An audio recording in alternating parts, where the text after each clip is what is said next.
have another Sephora recommendations video to film today, so let's do our makeup really quick together. Foundation is not a product you can get at Sephora. I didn't say that this video would be full of Sephora products, but it's just a foundation I haven't tried in a little bit, so I wanted to test it out again.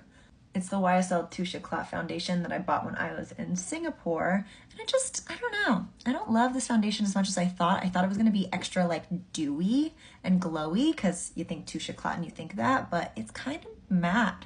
Like, it reminds me of the YSL All Hours foundation, and I was hoping it wouldn't be that. I know I spent an obscene amount of money on this foundation and I can't return it, but just look what it does to my skin. It's not good. It's not good. Not for me. I'm very tragically gonna stop using this. Let's work on turning things around. I'm gonna go in with my Sephora Best Skin Ever concealer. This is a pretty light shade in 04N. Do some brightening. Okay, I'm actually just realizing this is starting to smell weird. I think I'm gonna re-up on this during the Sephora sale because I really love this shade for those brightening features.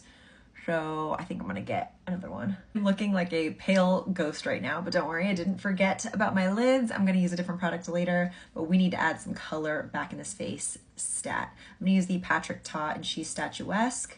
Just loading it up on this Jessup brush, and then we're gonna start pressing that into the face.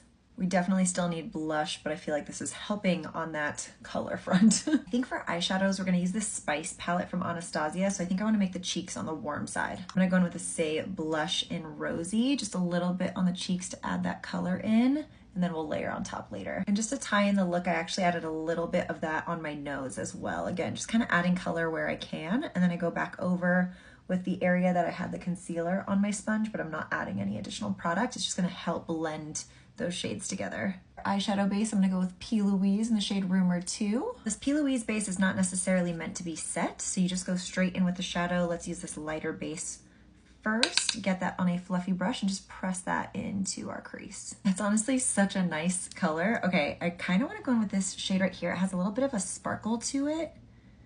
It's more of like a taupe. We're gonna use that on the outer portion of our eye. It has a tiny bit of warmth. I just really like this Spice palette. I feel like that's the perfect name for all of these shades, like collectively. Perfect little transitional shade. Let's go in, let's go dark, let's go sexy. Let's add in some depth. Before I go in with a shimmer, I'm just adding the Anastasia powder in the shade Vanilla. It's kind of to the T-zone. I just don't want to get too many shimmers down here without having powder underneath because it can just stick to that. Let's mix a few to have some fun. I'm just gonna start with this kind of darker of the three in a line. I'm gonna go right in the center. When it comes to Anastasia eyeshadows, you just know you're gonna get quality. And now going in, ooh, do I want pinky or goldy? Let's go goldy today. It's like a goldy pink. It's hard to explain, but it's very, very pretty. Oh my God, whoa. It actually has a little bit of green in it too. It's so cool. Just to go all out on the like fall vibes, we're gonna use the shade Chestnut by Hourglass. It's like a plummy, deep shade on the water. Underneath, I'm actually using this one right here, which has a little bit of shimmer in it as well, but it's not too intense that I'm not like insanely worried about fallout. Then I just wiped off that brush a little bit. Let's go in with this lightest shade, and then very carefully underneath, kind of press and slightly wiggle to blend. Now I am bronzing up my face with the other side of that Patrick Ta duo. For blush, I think I'm gonna start out with a little bit of Humor Me from MAC and see how it goes from there. Love the way this looks. I'm gonna add a pop more. We're gonna use Berry Amore from Milani. This is just gonna be right here, like right in this area. Just lightly tap. Adds a bit of berry to kind of tie in that liner. Iconic London Prep Set Glow. Sorry for the quick change in sound and probably a little bit difference in color. I had to switch using my iPhone camera versus the TikTok app because something funky has been going on with TikTok and jumping back into a recording lately. So in terms of my face, just looking up close, do you see how not great that foundation looks? So from afar, we're just gonna let it be. But I'm not gonna go out with this makeup, so I would have taken it off. This is a no-go. But for mascara, I use the KVD Full Sleeve. And I really wanna finish strong with a new lipstick that I got, so let's use a dark lip liner. I think this might be dark enough. This is from Kosas. It's the Hot Liner in the shade Supreme. Good start, and I'm just gonna lightly press over that towards the middle to help blend out that liner just a little bit.